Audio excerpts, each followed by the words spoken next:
Yes, siwezi amini unaweza ukahisi pengine labda masela wote ni wezi, ila ni maisha tu. Kuna wakati unafika wanakuwa na uaminifu wa hali ya juu.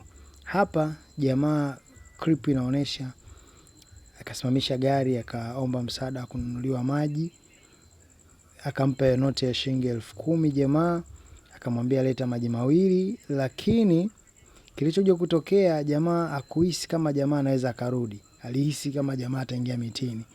Lakini baada ya dakika kadhaa jamaa alirudi na maji mawili, ndipo akaona siwe kesi mwanangu. Wewe kama vipi nipe hiyo change ya shilingi 4,000, wewe bakia na hiyo shilingi 5,000 pamoja na hayo maji. Yaani ni jinsi gani ulivyokuwa mwaminifu.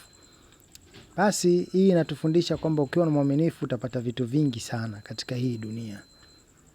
Mmoja hapo usaidie. Kuna duka liko pale, naomba usaidie kuchukua maji. Maji baridi. Duka lile pale umeliona? Liko nyuma ile lori. Hilo hapo lori nyuma kuna duka. Usaidie kuchukua maji. Mawili.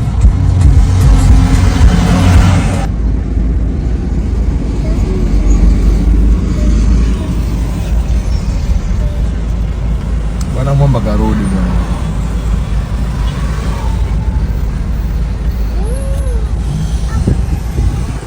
Hayo sasa moja zuia. Chenchi shingapi amekuja? Hii hapo hapo zuia. Chukua 5,000 hizi mimi nipe hizi. Asante mwanangu, usiwaze. Usiwaze mwanangu, umekuwa mwaminifu sana.